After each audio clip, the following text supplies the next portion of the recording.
Here's another handy boat coat tip. What I'm doing, I'm making up a bezel for a temperature gauge for my refrigerator on the boat. I've laminated a piece of silky oak to oak, which is glued together with some Turbon. And the next step I'm going to do, I'm going to seal it with the boat coat. So I'm going to show you some tricks to speed up things and get a really good result that looks like varnish just using your boat coat. The first thing I'm going to do is I'm going to nuke our piece of timber. I'm going to get it hot. And the reason for that is it'll do two things. As it heats up, it's going to expel air and moisture. And the second one is it's going to set our epoxy off really fast. So I want to get in and get this finished today, and the way to do it, stick it in the microwave. Let's nuke it for a minute, and that'll be really hot by the time it's finished. Next step, I've poured 20 mil of boat coat, and I'm going to nuke that too. I want that just warm to touch because it makes it much more fluid, the hardener mixes into it easier, and it'll spread a lot easier with a lot less air bubbles. Alright, I've set the microwave on 5 seconds to give our boat coat a zap. I've just pulled our bezel out. It's almost too hot to touch. That's how hot it got. And that's great because as it cools down, it's going to want to draw in air and moisture. Instead, we're going to be punching boat coat in it, and it'll suck it in and make it really dense. And plus it'll set the boat coat off fairly fast, so I'll be able to put the next coat on in probably 15 minutes instead of an hour, hour and a half. So really neat way to speed up your process. Now if I've done this right, that boat coat will be, the resin will be just warm when I pull it out of there. And what we do, once we pull it out, we let it sit for at least the length of time it's in there. And yeah, I can feel that's got some warmth to it. It's just enough. Next step, we're going to add our hardener, and I'm using non-yellowing hardener, and I'm down at bench height, and that's important because you're at an angle, you'll overdose it or underdose it.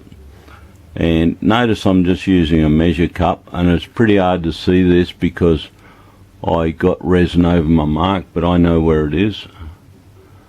So I just slowly top him up till we get to 30 mil. Whammo. There we are. And I just scrape back with a paddle pop stick until I expose the 30 mil mark. Oh, we could do it a little bit more. That's just there actually. So we're a little bit underdone. So we'll put a little bit more hardener in. Just a tad.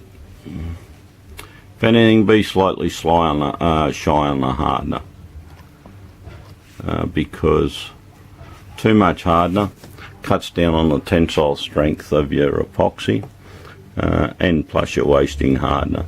Adding extra hardener won't set it off any faster. And then we're going to mix that in, but I'm going to add a little bit of TPRDA to that before I mix it in. The reason I'm going to add TPRDA is so that our boat coat is a little bit more fluid again. TPRDA is a very dilute form of resin. You add that at about 20%, so we just need a couple of drops in here. But it makes an amazing difference to how fluid it makes it. So mix him in, and then we'll put it 10 seconds later. You know what I forgot to do, and I always do it, I forgot to put gloves on. So I'll put some gloves on. If you get caught out down the track, white vinegar, that cleans your hands up really well. Don't use solvents because it defats your hands, and it'll go into your skin. And it can also be a cause of getting epoxy sensitivity and or solvent sensitivity. They're all the same. You become hypersensitized to chemicals, and the solvent, because the molecules are much smaller than the pores of your skin, they'll cause it to go in through your skin. And I've stopped cleaning cups and that. These measure cups, I'll let them dry out and crack the epoxy out of them. I used to wash it out with solvent, being the tight ass I am, and my hands, just using acetone, would start to go red after a while, and really tingly. I had to give it up. I just don't bother now. If I got a bit of liquid in there between coats, yes, I'll wash it out with the boat coat. But otherwise, I just let them dry out, or if they're too bad, throw them in the bin and start again.